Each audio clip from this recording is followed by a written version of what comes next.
Good evening. Okay, so today what I'm going to talk about is videos that are kind of related to mine, or a version of mine.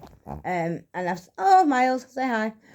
So today I was flicking through WhatsApp through YouTube, just trying to kind of get a little bit of an angle on what sort of content is out there, and if there is anybody who's doing something like this. And I came across a video. I've had to write it down. The title's that long. It's called "The Horrific, Disturbing Life Story of a Homeless Heroin Addict." And basically, it's you have to go and check it out, guys. He's 29 years old. He lives on the street and he has done for a long time. In and out of prison, on drugs, and he tells you I think it lasts about 12 minutes. But all through that, he never takes responsibility. Never. He blames all on all and everybody in the Queen Mother, but himself. One of the things that's briefly mentioned in there is they ask him about his childhood. He said he was abused by no, he doesn't actually say abused. Actually, he says attacked. Okay, and his mum didn't believe him, and eventually she caught him in the act or something.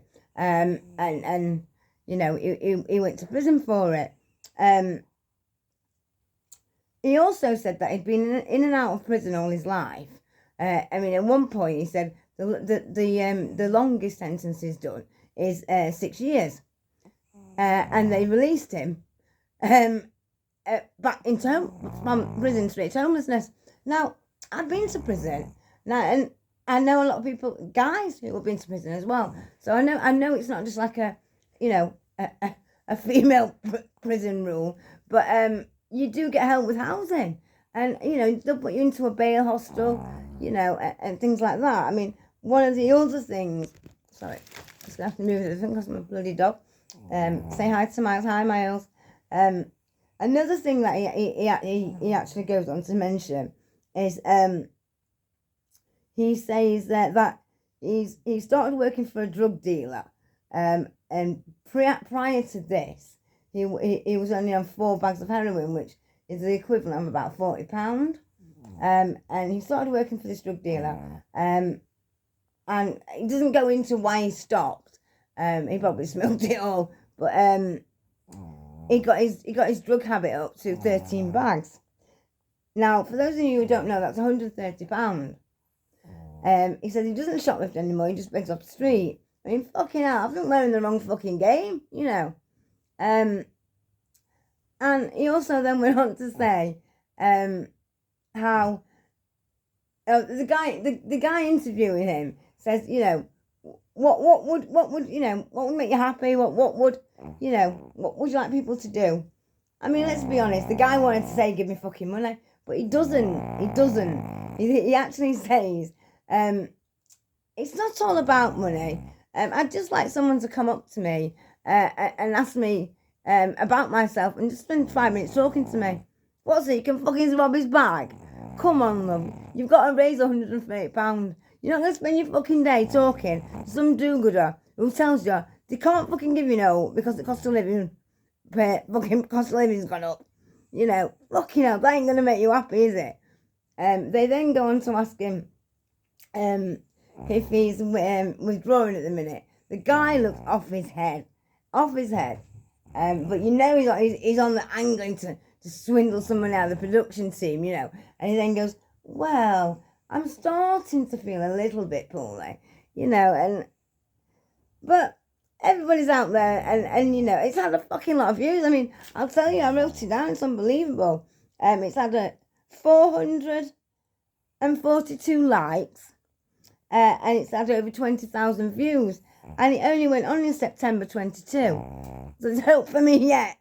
It's a better quality video, but it's not giving you a proper insight. They asked him what the worst thing is that's happened to him, and he said it was last year, on New Year's Eve or something, where he was awoken to being beaten, being urinated on and beaten. Now, I don't know what that feels like, but the reason he then goes on to say the only reason they did that to him was because he's homeless. And I kind of get that, because I'm very shunned upon, Oh God, don't let the witch near us, to put a fucking spell on us. In the village that I spoke about in one of my own videos. So I know where he's coming from with that. But this guy's got to start and take responsibility. They ask him about what's it like to sort of get help off a drug team down there, and he really doesn't know what to say. He pauses for a while, and the guy says, "Does it take a lot of time or no time at all?" And he then goes on to say, "It doesn't take that long, but you have to go and have a full medical." What else does he say? It's like he's going to, for a fucking job or something. You've got to have a full medical before you can get in the cranes. Does make me laugh. I mean, there's only one person alone who can be blamed for your drug use, and that is yourself. So all these people out there who are making videos similar to mine and feeling that they want to spread the message not to do drugs, stop blaming other people. It's you. You are the reason you took drugs. You yourself, the person who looks back at you in the mirror, is the reason you're not getting off them. Be honest, Be honest. So yeah, what do you think, guys? I think what I'm going to talk about on the next video is GoFundMe, okay?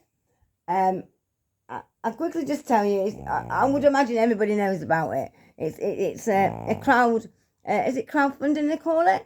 And fucking hell, people put all sorts on there. And the reason I'm going to mention it and what's made me sort of want to touch upon it is in the description of this video that I was telling you about the homeless man. It says, if anybody can help him, please email me. You know that guy's got a fucking GoFundMe page put up. It's unreal, But yeah, I'm gonna say what other things I found on the internet. So we're gonna have a week of a video a day where I found weird shit on YouTube. See you later.